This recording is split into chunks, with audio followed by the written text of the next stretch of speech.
Hello foodies, வணக்கம் and welcome to teens cooking world. So இன்றைக்கி super டேஸ்டியான பயங்கர நட்ஸ் எல்லாம் போட்டு நம்ம வெண்டைக்காய் செய்ய போகிறோம். ஸோ இது ஆந்திரா ஸ்டைல் வெண்டைக்காய்.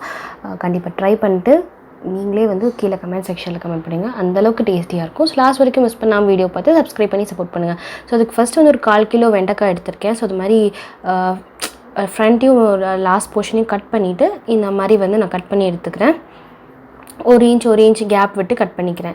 ஸோ இதெல்லாம் கட் பண்ணி எடுத்துகிட்டு இப்போ நம்ம தாளிக்க போகிறோம். ஒரு கடாய் நல்லா ஹீட் ஆகிட்டு ஆயில் ஒரு டீஸ்பூன் சேர்த்துக்கிறேன். அதுக்கப்புறம் 1 டீஸ்பூன் கடுகு, 1 டீஸ்பூன் உளுந்து, ஒரு 1/2 டீஸ்பூன் கடலைப்பருப்பு, அதுக்கப்புறம் கொஞ்சம் கருவேப்பிலை எல்லாமே சேர்த்துட்டு இப்போ நம்ம நல்லா ஃப்ரை பண்ண போகிறோம். நல்லா வதக்கி எடுத்துக்குவோம். ஸோ அது எனக்கு கொஞ்சம் நல்லா ப்ரௌன் ஆகட்டும். இது எல்லாமே ப்ரௌன் ஆனதுக்கப்புறம் இப்போ நம்ம வெங்காயம் சேர்க்க போகிறேன். ஒரு மீடியம் சைஸ் வெங்காயம், பெரிய வெங்காயம் உள்ளே சேர்த்துருக்கேன். தேவையான அளவு உப்பு சேர்த்துக்கலாம். இப்போ இதை நல்லா கண்ணாடி ஆகிற வரைக்கும் நல்லா வதக்கிக்க போகிறோம். கண்ணாடி ஆகிறதுக்கும் அடுத்த ஸ்டேஜ், நெக்ஸ்ட் ஸ்டேஜ் வதக்க போகிறோம் நம்ம. இப்போ பார்த்திங்கன்னா அது வணங்கிட்டு இருக்கட்டும். ஸோ அந்த டைமில் நல்லா ஒரு கையளவு நான் நடக்கடலை எடுத்திருக்கேன். ஸோ அது நல்லா 1-2 கூட நீங்கள் பொடிச்சு வச்சுக்கோங்க. இல்லை ஃபைன் பவுடராக கூட பொடிச்சு வச்சுக்கோங்க. இப்போது ஸோ இந்த கொஞ்சம் ப்ரௌனாக ஸ்டார்ட் ஆகிற ஸ்டேஜில் நம்ம வெண்டைக்காயெல்லாம் உள்ளே சேர்த்துடலாம். வெண்டைக்காய் உள்ளே சேர்த்துட்டு கொஞ்சம் மஞ்சள் தூள், மிளகாய் தூள் உங்கள் காரத்துக்கு ஏற்ற மாதிரி நீங்கள் போட்டுக்கோங்க.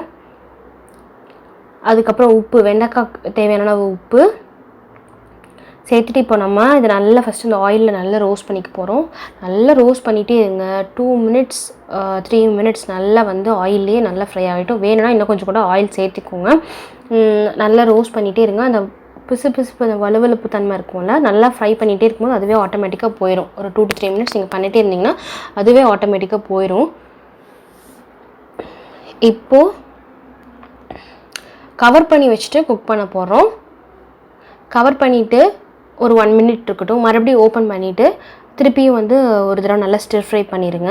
திருப்பி கவர் பண்ணி வச்சு குக் பண்ணுங்க. மாதிரி மூடி வச்சு அந்த வெண்டைக்காய் நல்லா குக் ஆகிற வரைக்கும் நல்லா இது மாதிரி மூடி வச்சு சமைச்சிங்கன்னா அது சீக்கிரம் குக் ஆயிரும். ப்ளஸ் நீங்கள் தண்ணி தெளிக்க தேவையே கிடையாது.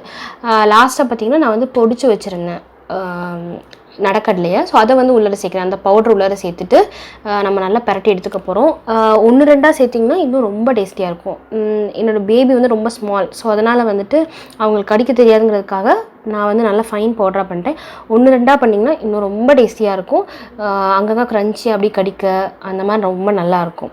ஸோ இது எல்லாத்தையும் நல்லா போட்டு ஒரு தடவை பரட்டி எடுத்துட்டிங்கனாலே போதும். ரொம்ப டேஸ்டியான ஒரு வெண்டைக்காய் ஃப்ரை ரெடி ஆயிரும். இது எல்லாத்துக்குமே ரொம்ப எம்மியாக இருக்கும். பருப்பு சாதம் அண்ட் கர்ட் ரைஸ்க்கெலாம் ரொம்ப எம்மியாக இருக்கும். ஸோ இதே ப்ரொசீஜரில் மணத்தக்காளி கீரையும் பண்ணுவாங்க எங்கள் வீட்டில்.